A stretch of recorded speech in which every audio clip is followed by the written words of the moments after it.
The Leader Within: Learning Enough About Yourself to Lead Others by Drea Zigarmi, Ken Blanchard, Michael O'Connor and Carl Edeburn.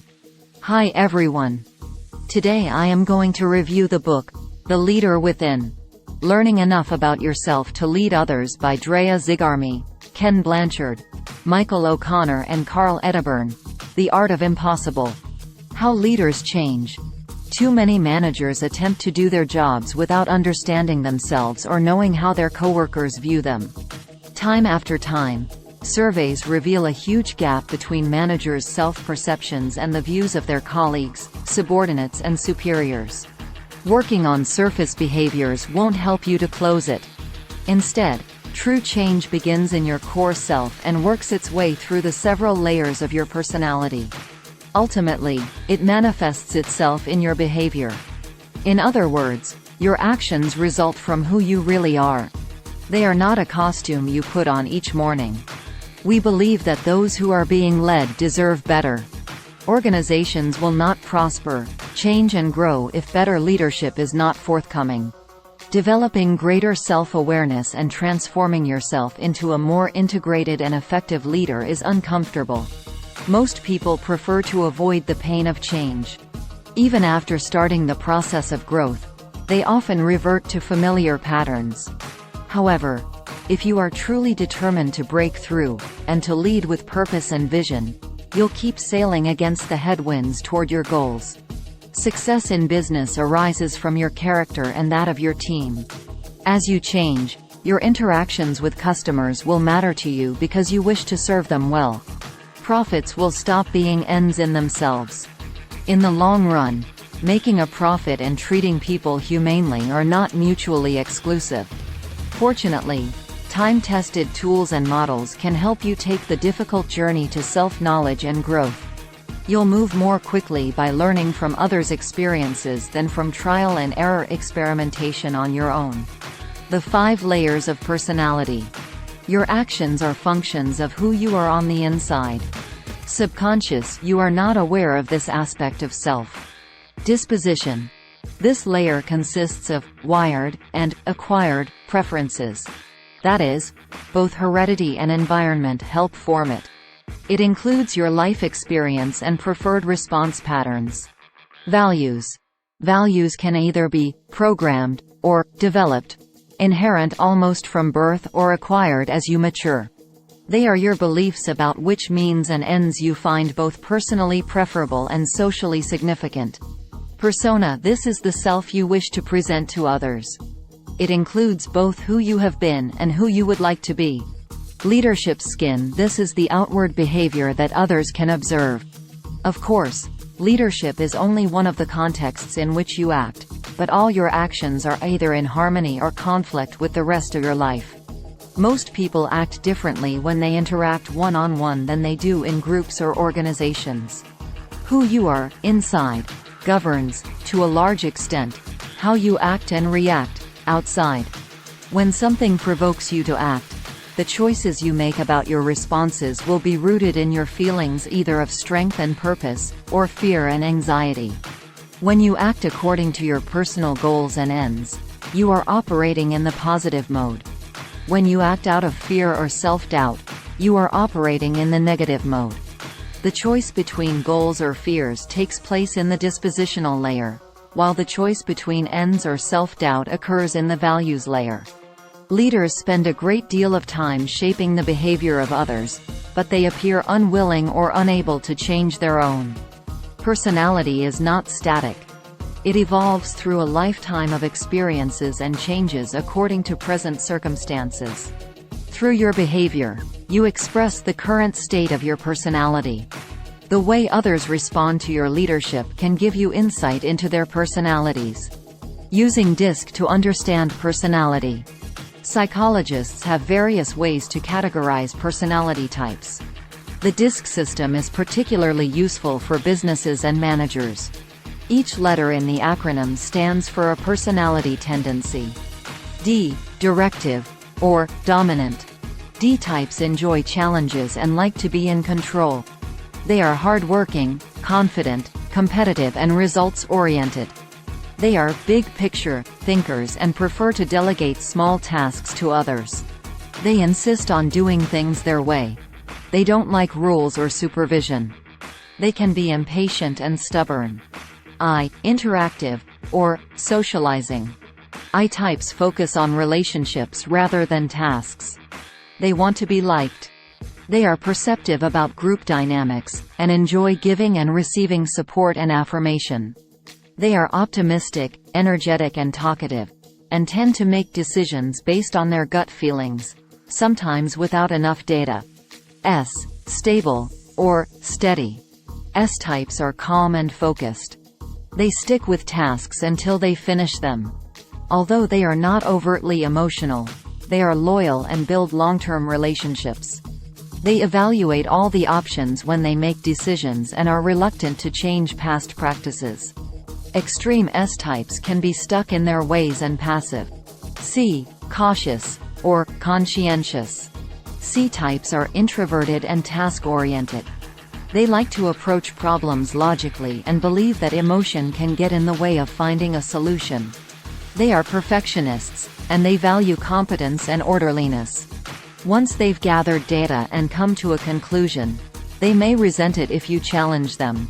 A belief is the mental acceptance that some idea or perception is true. A belief is not just the idea or concept, but also the conviction that the idea or concept fits a patterned reality. To use the DISC categories to understand and evaluate your leadership style and that of others, follow these 6 principles. There is no best preference or DISC position. Research shows that leaders come in all personality types.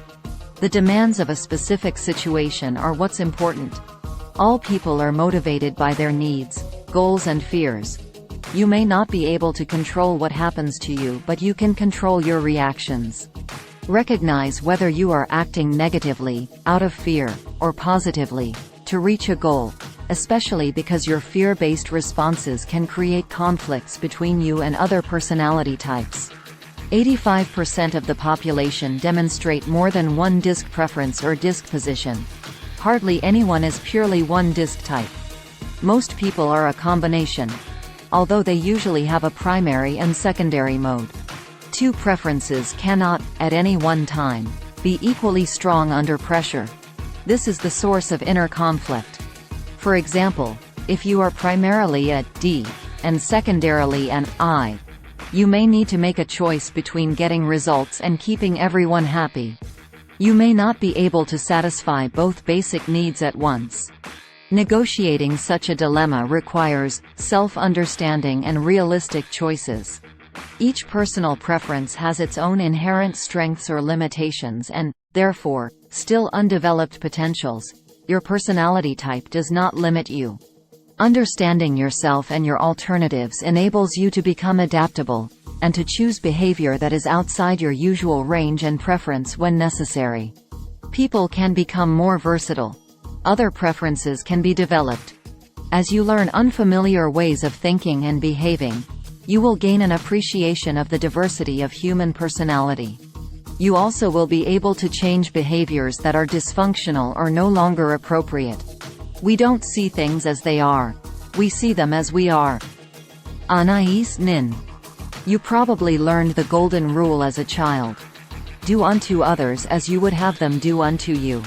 However, once you understand DISC types, you can follow the platinum rule. Do unto others as they would be done unto. For example, if you realize you are interacting with a D type, you will be brief, practical and action-oriented. Beliefs and values. People often feel overwhelmed by events, but their beliefs and perceptions are what actually corner them. They make the mistake of thinking that their ideas about reality are reality itself. Yet someone with different beliefs would react to their situation quite differently. When you change your beliefs, reality looks different. You can see new possibilities. As a leader, your view of your workplace affects the way others perceive it. Values allow people to take particular positions on the social, economic, legal, political, ethical and aesthetic issues encountered in everyday living. Values are certain kinds of beliefs. They pertain to the kinds of means and ends you prefer and why. They are not situation-specific. Rather, they help you make judgments and determine ethical responses. They change little over time. You probably share the values of others in your community or nation, which respects people who exemplify them. Some of your values mirror the kind of behavior you expect from yourself.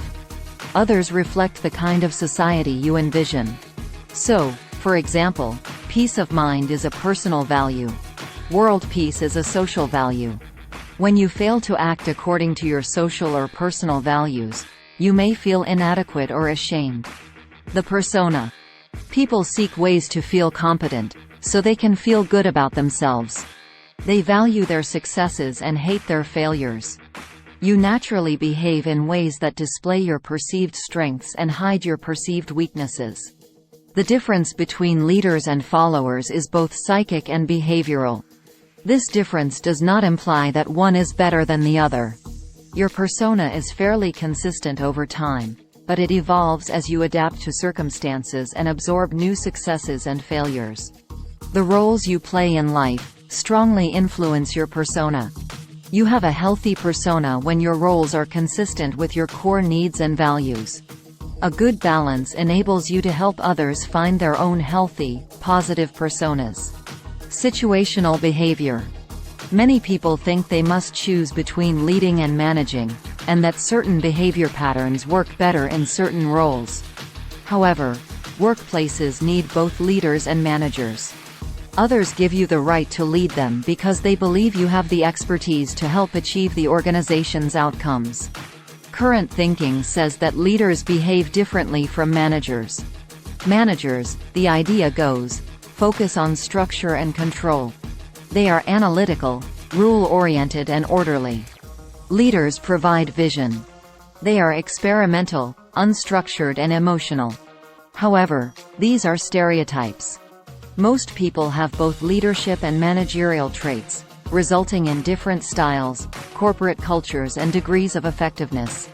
A one-to-one context is probably the most important and most frequent context in which you lead. This context provides you with reduced complexity and narrows your focus for maximum impact. The best executives know how to influence people. Their particular pattern of influence behavior, as others perceive it, is their leadership style. Some leaders use a directive approach, assigning tasks and telling people what to do. Others use a supportive approach, inspiring and bonding with their followers.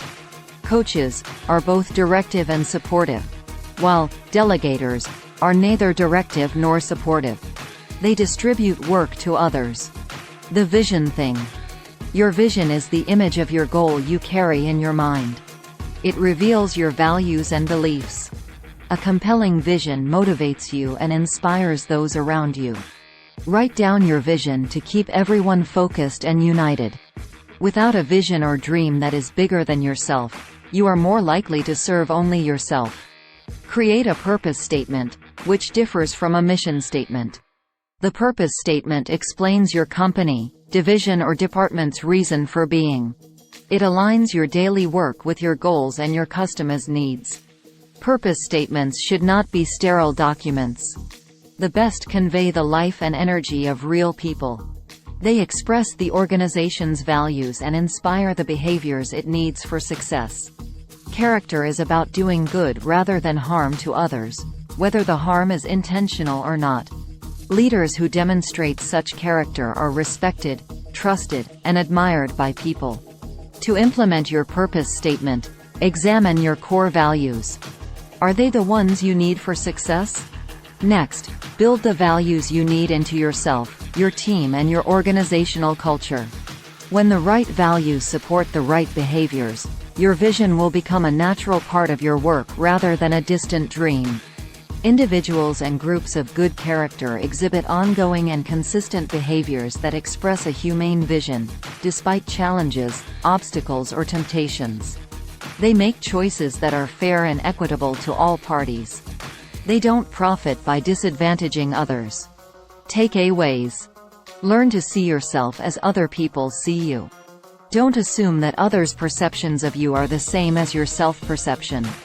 Change and improve your behavior by understanding and developing your inner self. Become the person you aspire to be by understanding your disposition, values and beliefs. Your personality consists of several layers, like an onion. You will be more successful with a positive persona than with a negative one. Leaders and managers think and act differently. Leaders have visions and inspire others to make them realities. Groups reflect the characters of their leaders. Prepare a vision statement to align your goals with your clients' needs and desires. Thanks for watching.